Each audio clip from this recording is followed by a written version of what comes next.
রেখেছেন, কবরে রাখার পরে আপনার নামাজ সম্পর্কে প্রশ্ন করা হবে না। আসসালামু আলাইকুম, welcome to Rashidul Roy new video. এক প্লেট ভাত খাওয়া যাবে অনায়াসে, তাও আবার একটা ডিম দিয়ে। ডিম ভাজি করে খাবেন, তার দরকার কি? এইভাবে খান না।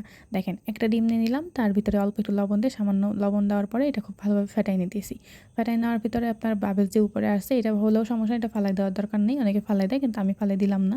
শুধু শুধু ডিম ফালাই দেওয়ার কী দরকার বলেন? তারপর একটা গ্লাস নিয়ে নিয়েছি, স্টিলের গ্লাস, এর উপর একটা পলিথিন দিয়ে দিছি। তার ভিতরে দিয়ে দিছি ডিম।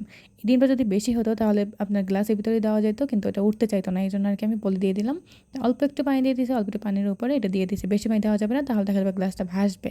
তো কিছুক্ষণ না, আপনার 3-4 মিনিট পরেই দেখবেন এটা পানিটা শুকিয়ে আসছে, এটা সিদ্ধ হয়ে গেছে। যেহেতু একটা ডিম, তো এটা রেখে আমি নাপতালি করে বাসের রুমে গেছিলাম। তো এসে দেখি যে উপর থেকে পলিটা হালকা পড়ে গেছে। তো এটা নামাই নিলাম। দেখেন কত সুন্দর চাকার মতো একটা ডিম হয়েছে। আপনি সিদ্ধ করে খেতে পারলে মজা লাগবে না, আর হলো আপনি যদি ভাজেন তাও সবসময় একঘেয়েমি লাগে, ভালো লাগে না। এই জন্য আজকে আমি ভাবলাম যে এইভাবে রান্না করে দেখি। এরপর আমি যে গোল চাকাটা হয়েছে ওইটার ভিতরে আর কি 4টা ভাগ করব। আপনারা চাইলে সম্পূর্ণ এই গোল চাকাটাও রান্না করতে পারেন, কিন্তু আমি আর কি আমার মনের তৃপ্তির জন্য এই 4টা ভাগ করলাম। তারপর হলো এদিকে ভাগ যখন শেষ হয়ে যাবে, তখন হলো আমি এটা রান্না করার জন্য যা যা লাগবে ওটা রেডি করে নিতেছি।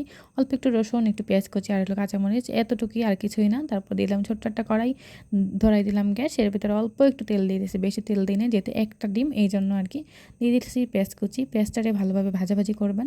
ভাজাভাজি যখন প্রায় হয়ে আসবে, তখন হলো এটার ভিতরে আপনার রসুন কুচিটা দিয়ে দিবেন।